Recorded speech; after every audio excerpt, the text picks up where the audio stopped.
जय जगन्नाथ सांग माने आज रेसिपी चिकेन कीमा पराठा।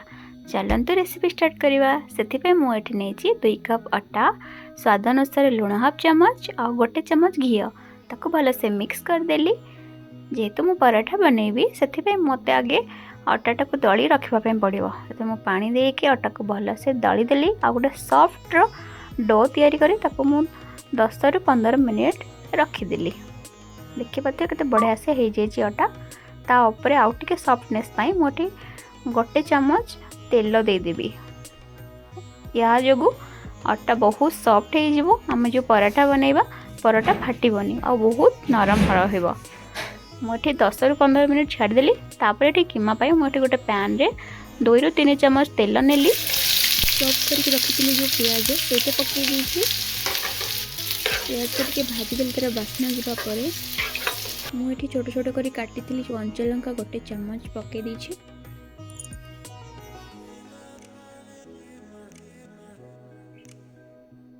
दुईटा को भलसे मिक्स करदेली।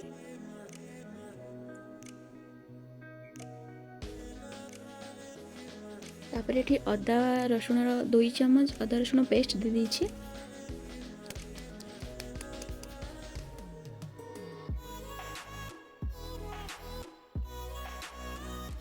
ये बेसिक मसला लंका गुंड, जीरा गुंड और धनिया गुंड, चिकेन मसला 1 चमच, हलदी हाफ चमच,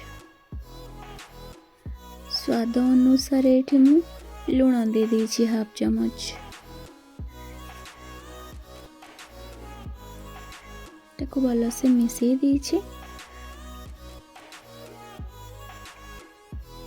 कलर पूरा चेंज हो जाए। देखी पारे केते सुंदर देखा जाउछे। तापर छोट छोट करी काटी टमाटो छोटटे सेटा को भी ऐड कर देइछे। तापर जो कीमा बनी थी चिकेन कीमा 300 ग्राम खंड कीमा एठी मु नेइछे।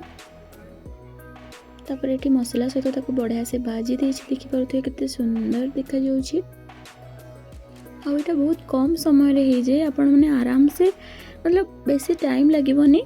खाली चिकेन जो हम कीमार खाली टिके ड्राइनेस हो गला पर आपन को आराम से पराठा बने की खाई परिबे। देखि पारथि केते सुंदर देखा जाउछे। टिके टिके आ अल्प टिके टिके रही जाई ड्राइनेस होबा पई। एठी मु काटी रखिथिली कंचा लंका, धनिया पत्र ताको पकई भलो से मिक्स कर देली। आ एठी बढ़िया बास्ना भी आसुथिला और बढ़िया से पूरा रेडी हो जाइथिला पराठा पई। तापर मोटे ठंडा करबा पई ताको गोटे जगह को बाहर कर देली। एटा ठंडा हैला परे पराठा बना जिवो। देखि पारुथिबे केते सुंदर देखा जाउछि। आ मु एठी रखिथिली जो आटा डो बने की 10 ରୁ 15 मिनिट पई मु को रखी देथिली आटा चपटी की। देखि पारुथिबे बहुत सॉफ्ट हेतिला। और एमिति जदि आपण पराठा बनेबे पराठा टोटली फाटिबोनी। देखिबे केते सुंदर सुंदर हबो पराठा उडा। मु एठी 4 ରୁ 5टा पराठा मोर एठी हेतिला।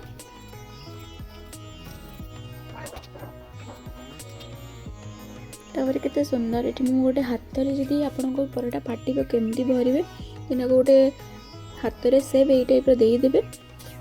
देखि परथि मोटे कटोरी टाइप रो सेप दे दीची। तापर मोर कटोरी बनी की पूरा रेडी हो गला। केते सुंदर देखा जाउची। एठी मु 2 ରୁ 3 चमच कीमा देबे फिर भी पराठा फाटिबोनी। बहुत सुंदर भाबरे बेली हे जिवो। माने देखंतु काहे कि ना मु एथरो अटा दळिला परे 1 चमच जो तेल देइथिली सेटा अटा को पूरा सॉफ्ट कर देइछि। जोथि पई कि पराठा रे आपण जत्ते भी हेवी रो स्टफिंग देले भी पराठा फाटिबोनी। देखि पारुथिबे। तापर मु ताको आराम से बंद कर देइछि स्टफिंग को।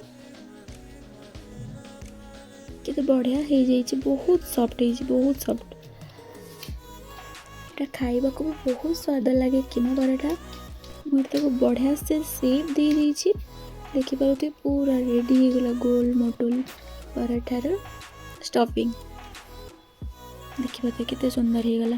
पूरा पिठा जमती कोई मंडा पिठा सही शेप रही गला। जदि आपन लागुछि कि हां एते फाटिबो तो गोटे हाथ रे एटा को प्रेस कर देबे। तापर पूरा बढ़िया से हो गला। बढ़िया से रेडी हो गला। तापर हमें एठी ताको बेली दबा। देखि पारुथिबे मु कोटी बढ़िया सुंदर सा गोल गोल रोटी पराठा बने देली। हिली भी फाटी नथला से।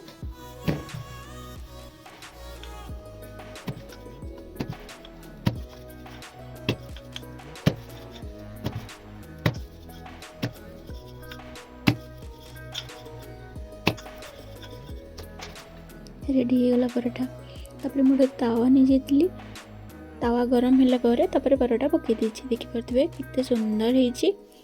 गोटे साइड हो गला परे मु गोटे साइड को उल्टे देछि।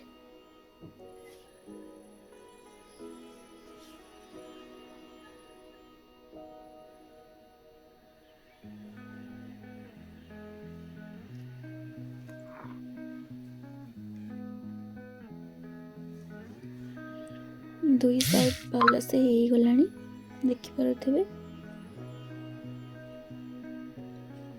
मुझे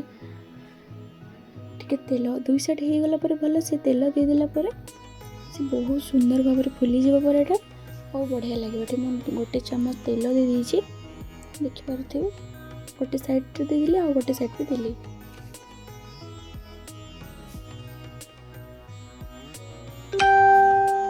ऊपर भी गोटे चम्मच हाफ चम्मच तेल देली। ये मो तेलर मात्रा बहुत कम यूज करी। आप घी भी ऐड करें कि मुझे जेतु से गोटे चम्मच घी दे दी पूरा एत सारा घी देसी घी कले बहुत स्वाद लगे। बट मत देसी घी खाइबार नहीं मुझे तेल दे दी। देखिए केते सुंदर भाव में मो पराठा दी साइड बढ़िया से सॉफ्ट भी हो, बहुत सॉफ्ट होता। दी साइड बढ़िया से हो गलानी। भल से प्रेस करी चारिपट सारा बढ़िया से सेकिदेली। देखि पारुथिबे ये पराठा हो गला पूरा रेडी। आपको आपण दही किंबा चटनी सहित खाई पारिबे। बहुत स्वाद लगिला, सीरियसली बहुत बढ़िया लगिला। मुझे दही और ग्रीन चटनी संगे नहीं और हल्का प्याज। आपण मैंने भी ट्राई करंतु, बहुत टेस्टी लगुला मते। आपण मैंने पूरा वीडियो देखंतु और एंजॉय करंतु। जदि आपको भल लगी ताले लाइक शेयर सब्सक्राइब जदि किसी मिस कर देथिबे ताले मते कमेंट रे कहिबे। रहिली जय जगन्नाथ।